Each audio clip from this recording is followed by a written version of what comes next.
I think it depends on who is affected. Of course, if you're directly affected and you lost a job, I've met a few people who have lost their jobs, and it's not a good thing it's not a good thing for a breadwinner or someone to lose their job.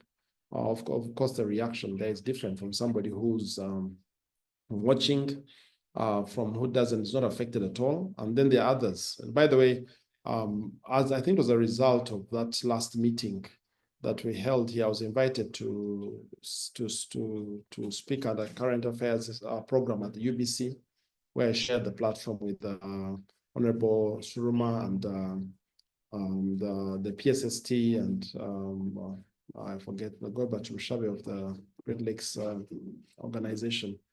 And they were basically asking us, what should our response be? So there's a national response as well. And one of the things that came out clearly in that meeting is that many of these agencies did not want to channel their money through government, because now we know they had their own agendas. So they couldn't say, okay, we're doing education, let's give it to Ministry of Education, let's channel it to Ministry of Education. No, they want to do it themselves. Well, they have their reasons. I remember the PSST was saying that he talked to some of his friends and said, guys, why don't you bring the money to the central pool where we can help you monitor it? Blah. They said, no, we don't trust you guys. Well, now we see that even the American government couldn't trust them because they had their other agendas. Now, it's granted they were doing good things. There were some good things happening in education, in health, and so on. But we also now discovered that only 10% of what was being sent out was reaching its target. So the implications for at the national level is that there are some programs that have been good programs being run, regional hospitals and so on, which government has to step in to take. So the question of response for me is not something that I can say do this or do that. I think we just the major thing is that we need to think again. It's a situation where part of your budget that used to come from somewhere is no longer there. What do? You reorganize. By the way, something I did mention, one of the things that this DOGE, the whole Department of Government Efficiency, has unveiled is the West in government. That is in the US. But I can tell you that's globally. Government by its nature is not it's not built to run small things. Government takes care of big things.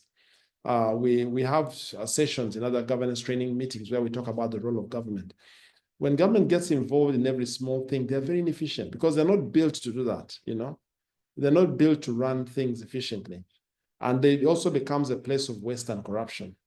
And I can tell you, in fact, in that meeting, the PSST, that meeting, the PSST mentioned how they did their own little dodge, where they even said, okay, everyone working for government, report to duty in person. Did they do something like that recently? Dodge did it, and they discovered there are many ghost workers in America. So many. There are even those ghost NSSF recipients who are 200 years old. They're still receiving NSSF money, So these things are all over. And that's one of the reasons why I'm a proponent of small government. When you create all these districts and create all these things, and you have to find money to service them, you've got to find money to pay.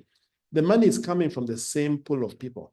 Now, I'm in business as well. I pay my taxes, and it's very painful to see taxes going into a common pool and they're just wasted. You have people who are doing nothing. One of the interesting things coming out of the US was an email saying, write to us and tell us what you did last week. After the lockdown, people were not going to work. People are working from home. But they're actually, some of them are not working. Some of them are running their businesses, but they are working from home and they're earning a government salary. So they said, okay, now you just write. And it was just so funny seeing many of the cartoons, people sweating. They showed someone sweating, trying to write what they did last week. And then they waited 1 week and they said, now write for us what you did the second week.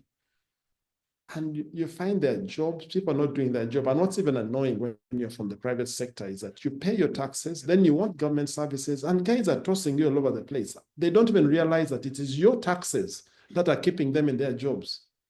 So, sorry, I'm going off on a tangent, but let's get back to questions. I think I've answered that one.